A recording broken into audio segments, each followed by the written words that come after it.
everybody. Very early today. One of my favourite spots in Lincoln up here. Most people when they come to Lincoln they look up. I always quite like looking down on the city. There's not one complete story today. There's going to be 4 little stories, all within about 200 yards of each other. I'm going to tell you about somebody's famous brother who lived here. God knows what I've titled this. So you might know that already. And a couple of little oddities and a ghost story. But just walked up here, thought I would show you.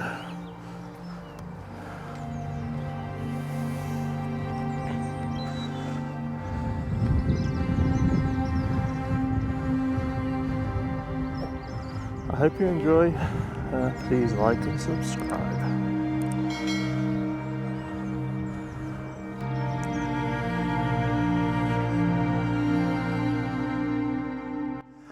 So yeah, Vincent Van Gogh's littlest brother lived in Lincoln.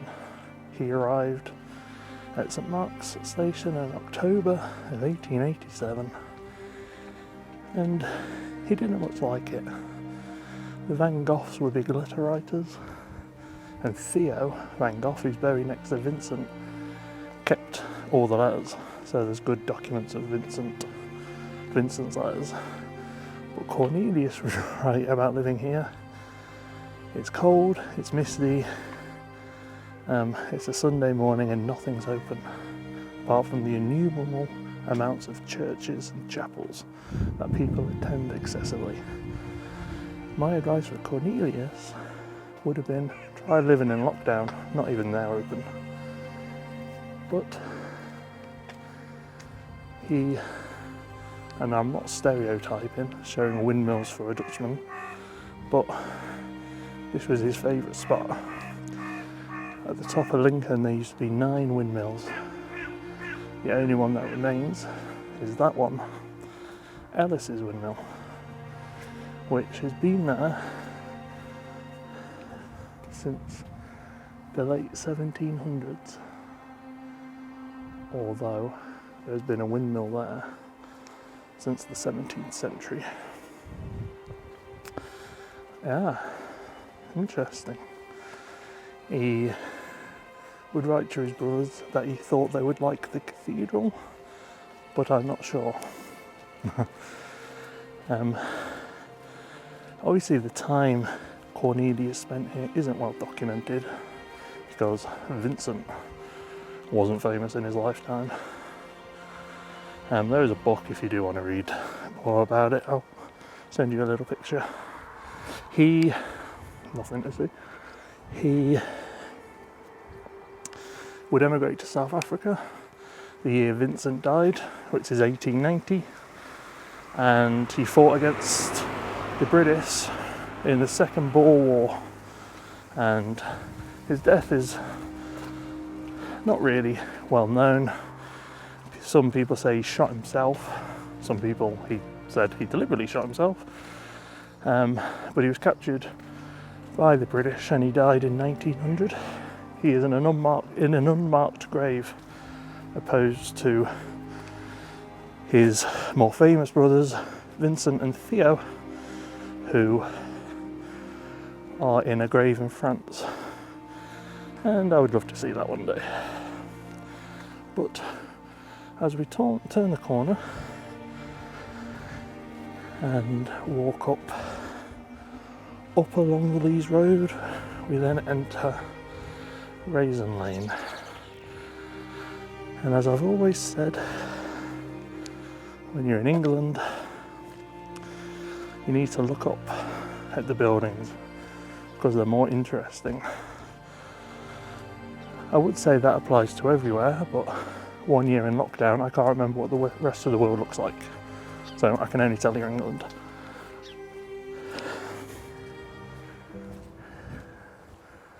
Now, I'm not going to point this camera too long at the house, but the plaque that's up there.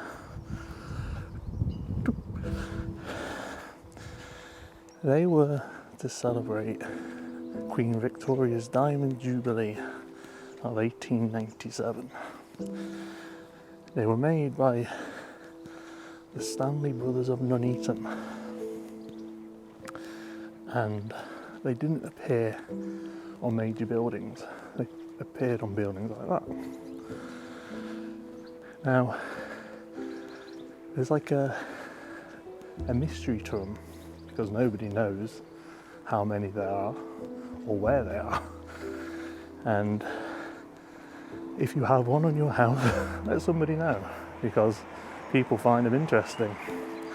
The title, the Empress of India, was the title she took on from the 1870s.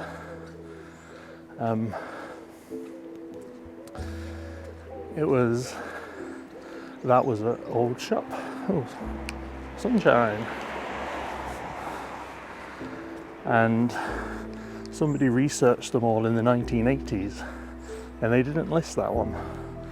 And there was none in Lincolnshire listed. But there are some in Lincolnshire. So as I said, if you have one on your house, people are interested in them. Yeah, I thought that was just a little oddity. I've always said look up in England. It's a lot more interesting. They were only put on houses that were built from June 1897 to the end of 1897. So if you've got one on your house, you can date your house.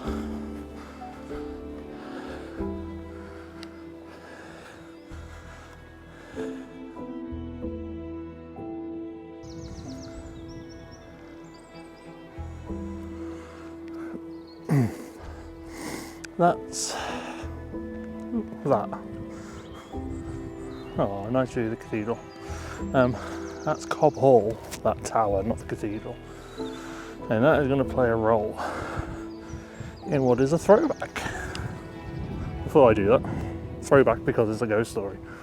Before I do that, water tower saved more lives in this city than anything I'll ever show you.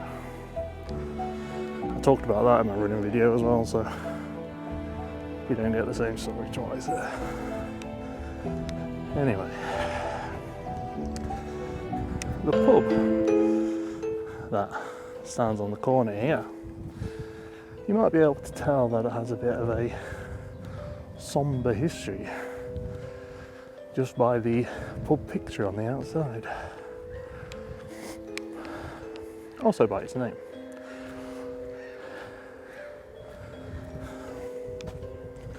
Now, the Strugglers is a very haunted location. Lighting again. Bad things about recording at this time. Is one of the most infamously haunted places in Lincoln. And it's haunted by a dog. Now, a William Clark was in prison for murdering a gamekeeper, and he was to be hung. Now, Cobb Hall, that I showed you, was the place where they hung people in Lincoln. And the Strugglers Inn, which we are getting to, was used as the last place people being hung could have a drink.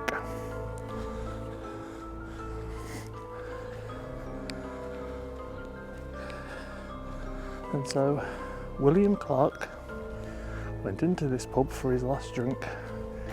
You could also see where you're going to be hung, just over there, very sombre, and people would meet here. That is the pub picture.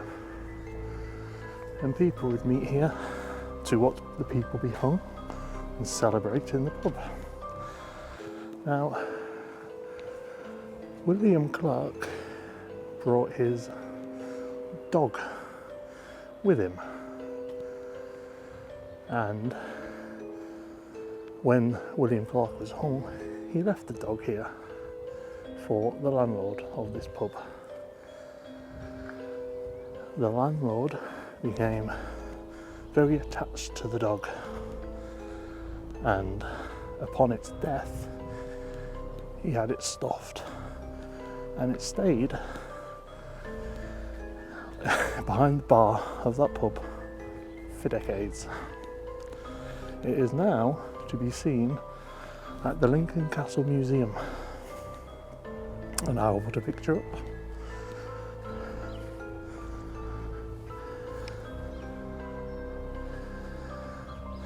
And the dog is said to still haunt that pub. You can hear it scratching at the door, and if it is ignored, it is said to bark. Now, after you hear that story, what is your burning question? Because mine is, why was William Clark taking his dog into the pub when he was about to be hung? Did he have his dog in the prison? Makes no sense. Rubbish. Right. The lawn is one of those places in Lincoln where, I mean, time's not really been very good to it. Because if you were here about 20 years ago, it had a really cool museum and a conservatory, and it was a really good time to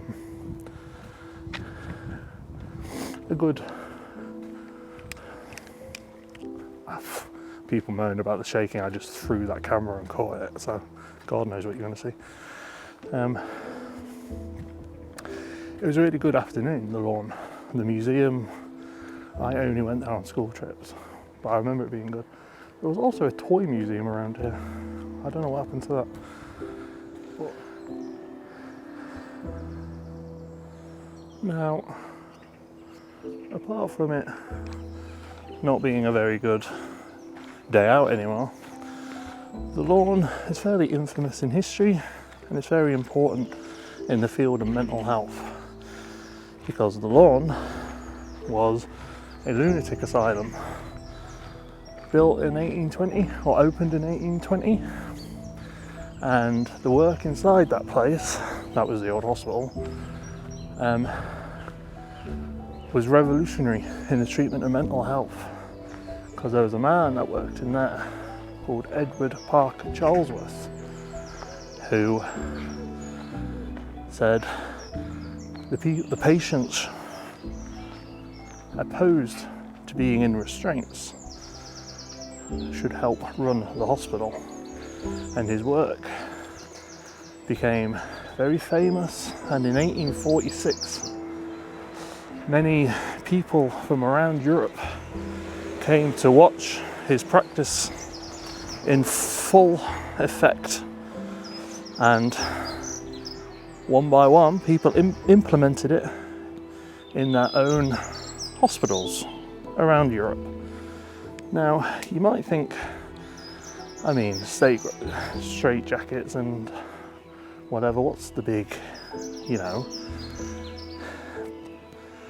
You might have a certain opinion about people with mental health, like maybe they should be restrained.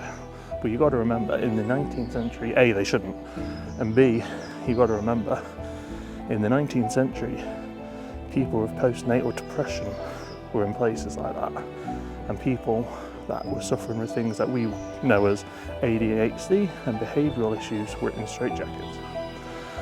And he is remembered here for the work he did in removing mechanical restraints for the treatment of people with mental health issues.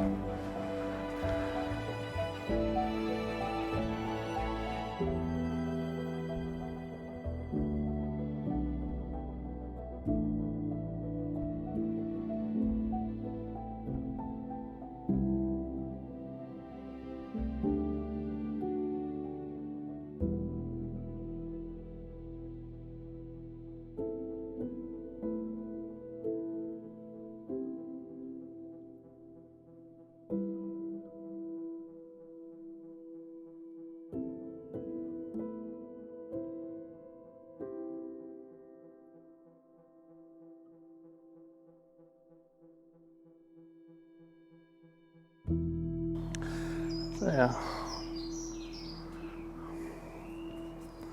Here.